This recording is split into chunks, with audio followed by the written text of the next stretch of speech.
যারা ইউটিউব থেকে Islamic video upload করে টাকা উপার্জন করেন, টাকাটা হালাল হবে কিনা? ভিডিওর উপর অনেক সময় অশ্লীল বিজ্ঞাপন চলে আসে। এবার তো এই ক্যামেরা আলাদের বিরুদ্ধে আপনারা লাগাই দিলেন আমাকে। দেখুন মিডিয়ার ভাইয়েরা, ইউটিউবে মনিটাইজেশন অন করে অ্যাডসেন্সের মাধ্যমে অর্থ উপার্জন করলে সেটি জায়েজ নয়। এর কারণ হলো, মনিটাইজেশন করে অ্যাড অন করলে যে অ্যাডগুলো সেখানে প্রদর্শিত হয়, সেখানে সম্ভবত 300 বা 300 প্লাস আইটেম সিলেক্ট করা যায়, বাকিগুলো সিলেক্ট করা যায় না। আপনার ইচ্ছার বাইরে ইউটিউব অ্যাড দেখাবে, হারাম জিনিস, নাচ গান, বিভিন্ন জিনিস দেখাবে। অতএব হারাম ভিডিও প্রদর্শন করে আপনি অর্থ উপার্জন করা মানে হলো অন্যায় কাজ করে অর্থ উপার্জন করা। আল্লাহ বলেছেন, ওয়ালা তাআওয়ানু আলাল ইসমি ওয়াল উদওয়ান, অন্যায় এবং সীমা লঙ্ঘনের কাজে একে অন্যের সহায়তা করো না। আপনি হারাম জিনিস প্রচার করে পয়সা কামাই করছেন। বিষয়টা হলো, আল্লাহ মাফ করুক, কোন পতিতার দালালি করে উপার্জন করা এটা জায়েজ না? না জায়েজ? লোকটা তো না জায়েজ কাজ করে নাই, কিন্তু সে পতিতার দালালি করছে। আপনি হারাম জিনিসে অ্যাডভার্টাইজ আপনার চ্যানেলে দেওয়াইছেন, আপনি কিন্তু হারাম কাজ করেছেন। তবে ইউটিউব চ্যানেলারদের জন্য একটা সুখের সংবাদ হলো, ইউটিউব নতুন একটা আইন করতে যাচ্ছে, সেটা হলো সকল চ্যানেলে তারা বাধ্যতামূলকভাবে অ্যাড চালাবে অচিরেই।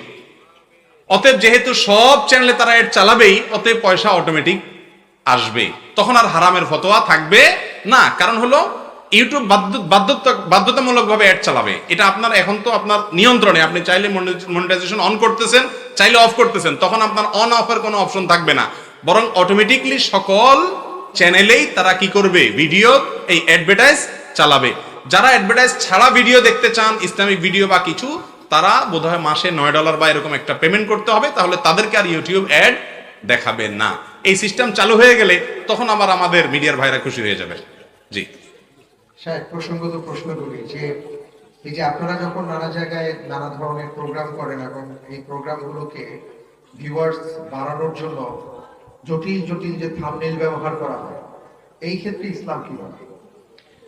ভাই, এই সমস্ত আপনারা তো ইচ্ছামূলক ভাবে আমার এই ভাইদের বিরুদ্ধে লাগছেন, বোঝা গেছে, মিডিয়ার ভাইদের বিরুদ্ধে লাগছেন। তবে হ্যাঁ, শেখ যে প্রশ্নটি করেছেন খুবই গুরুত্বপূর্ণ প্রশ্ন। ইউটিউবার এবং ফেসবুকার ভাইরা মনে রাখবেন, দিনই ভিডিওগুলো রেকর্ড করে আপনারা প্রচার করছেন, আলহামদুলিল্লাহ। অশ্লীলতার জোয়ারের বিরুদ্ধে সন্দেহাতীতভাবে এটা প্রশংসনীয় কাজ আপনাদের। কিন্তু দুনিয়ার 2 পয়সা কামাই করার জন্য এমন থাম্বনেল দিচ্ছেন যেটা ডাহা মিথ্যা কথা, ভিতরে আসলে সেটার কিচ্ছু নাই। অথবা থাম্বনেলে কোনো অশ্লীল মহিলার ছবি দিলেন, হুজুর ওয়াজ করলো জেনার বিরুদ্ধে, আপনি জেনার একটা ছবি দিয়ে দিলেন থাম্বনেলে। কেন? যাতে করে ছবি দেখে মানুষ হিট করে।